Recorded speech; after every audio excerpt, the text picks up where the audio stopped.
Assalamualaikum dan salam sejahtera kepada yang berbahagia Dr. Nora Azian binti Nahar.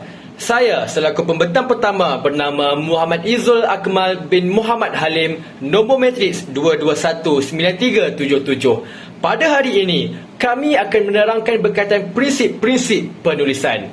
Sebelum itu, izinkan saya memperkenalkan dua ahli kumpulan saya, iaitu saudara Abdul Muhaimin bin Azizan dan saudara Mushrif bin Mahdi.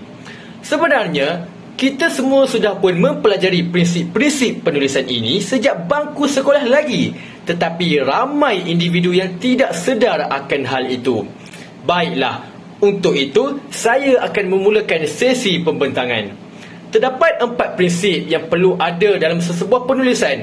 Yang pertama, prinsip pemerengganan. Kedua, prinsip kesatuan. Ketiga, prinsip kejelasan. Dan yang keempat, prinsip kepautan. Saya akan mulakan dengan penerangan berkaitan prinsip pemerengganan. Menurut Rozaiman Makmun pada tahun 2008, pemerengganan adalah usaha untuk menghasilkan sebuah komposisi karangan yang mantap melalui binaan-binaan perenggan yang sempurna.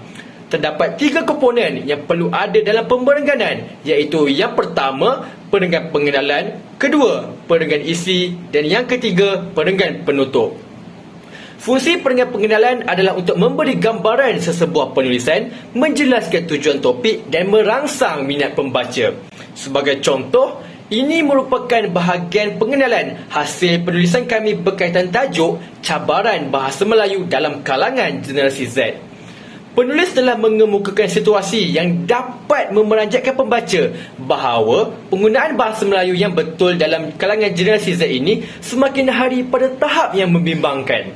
Nampak?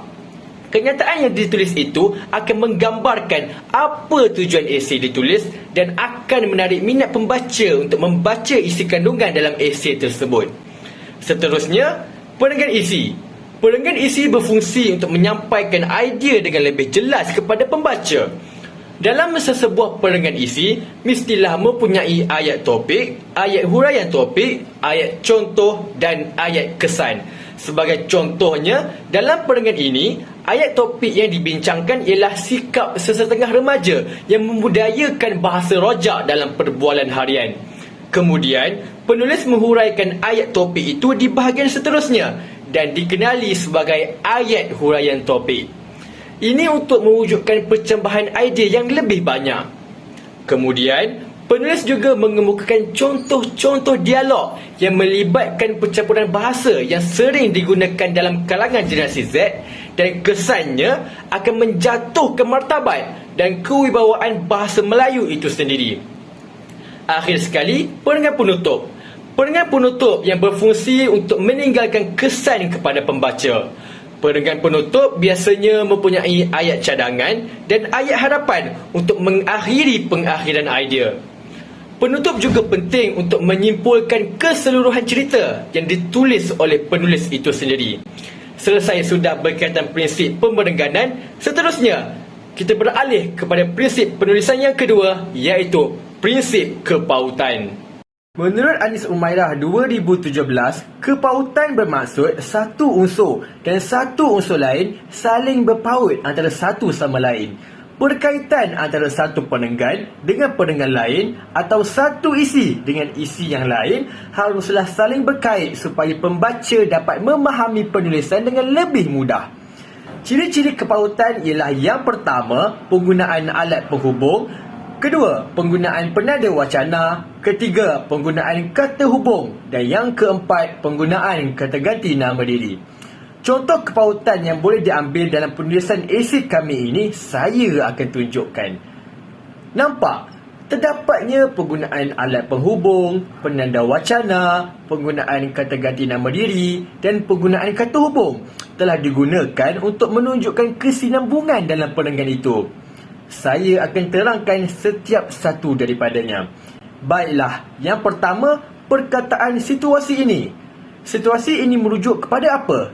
Kalau dibaca dengan betul, situasi ini merujuk kepada ayat sebelumnya yang mana situasi generasi Z yang lebih suka menggunakan bahasa Inggeris. Nampak penggunaan alat penghubung situasi ini. Seterusnya, penggunaan penanda wacana oleh itu. Oleh itu digunakan untuk menunjukkan perkaitan antara ayat sebelum dan ayat selepasnya supaya menunjukkan kesinambungan antara satu ayat dengan ayat yang lain. Kemudian, penggunaan kata hubung sebaliknya. Cuba kalau kita baca, kita tinggalkan ruang kosong di situ tanpa perkataan kata hubung sebaliknya.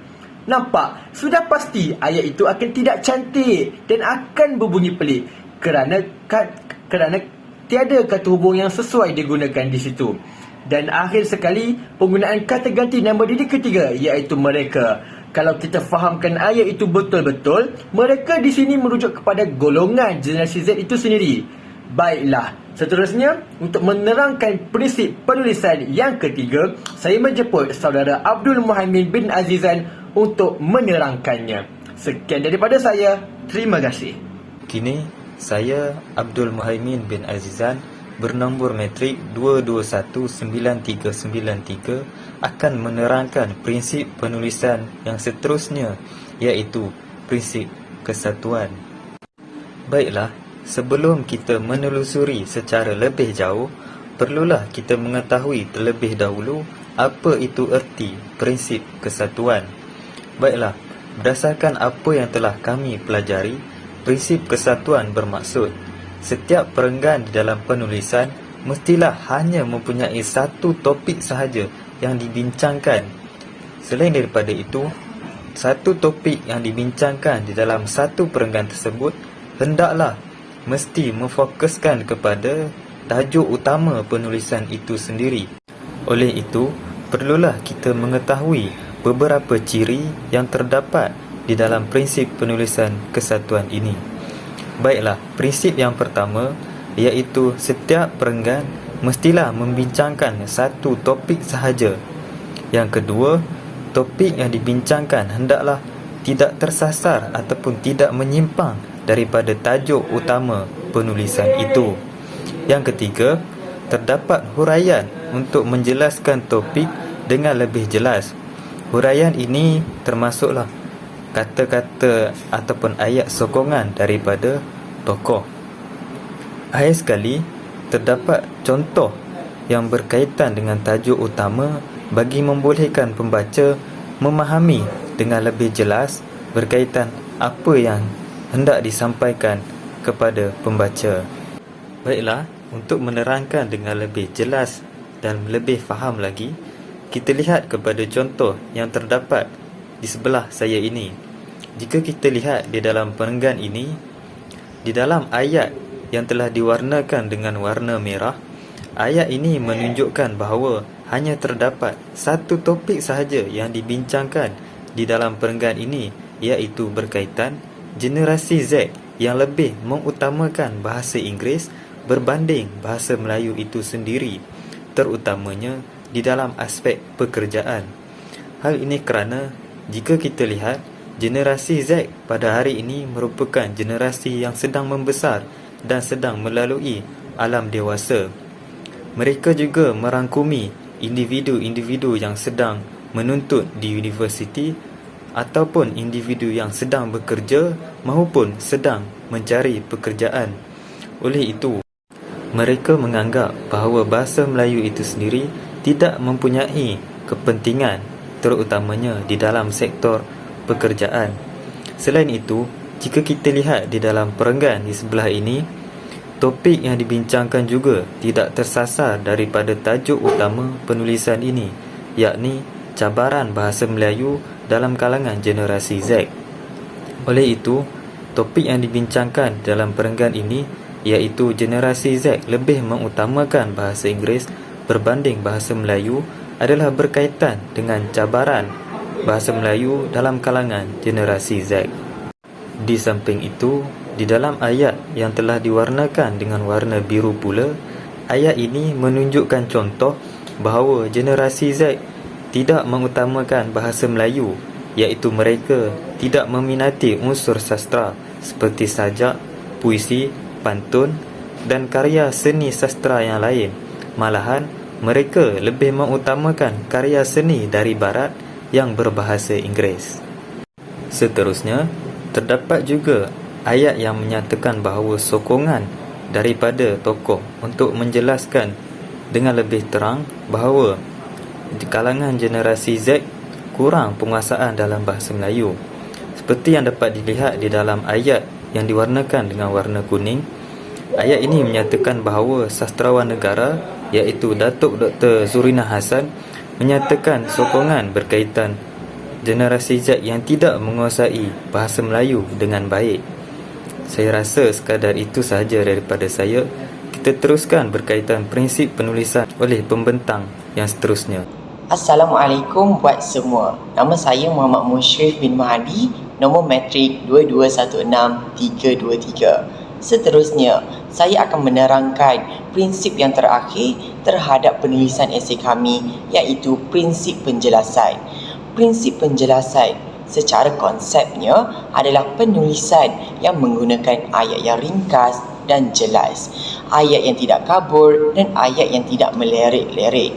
Hasil penggunaan ayat-ayat di atas pastinya akan memberi kefahaman yang lebih jelas kepada para pembaca. Konsep penjelasan ini akan saya terangkan lebih terperinci berdasarkan gaya penulisan yang perlu kita gunakan dalam penulisan yang kami tulis, iaitu penggunaan bahasa yang formal, penulisan secara objektif, yang ketiga, penulisan ayat yang jelas, dan yang keempat, perkembangan idea yang logik.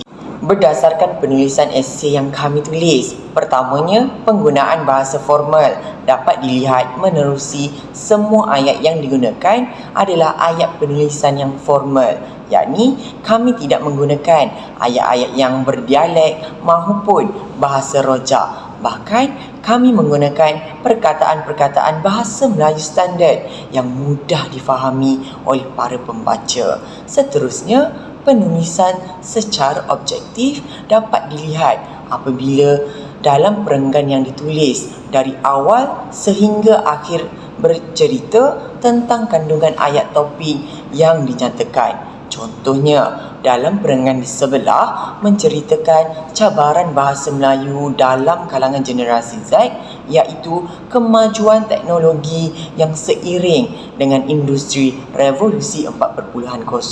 Pertamanya, kami bercerita tentang masalah kemajuan teknologi yang menghantui generasi Z hari ini, sehingga ada antara mereka yang menjadi nomofobia, iaitu terlalu ketagih dengan kecanggihan teknologi. Kemudian terus menceritakan impak kepada penggunaan bahasa Melayu dalam kehidupan seharian generasi Z. Jadi itulah menunjukkan bahawa penulisan ini tidak melirik-lirik dan jelas untuk dibaca. Seterusnya, masih lagi di bawah perenggan isi yang sama yang menunjukkan penulisan ayat yang jelas.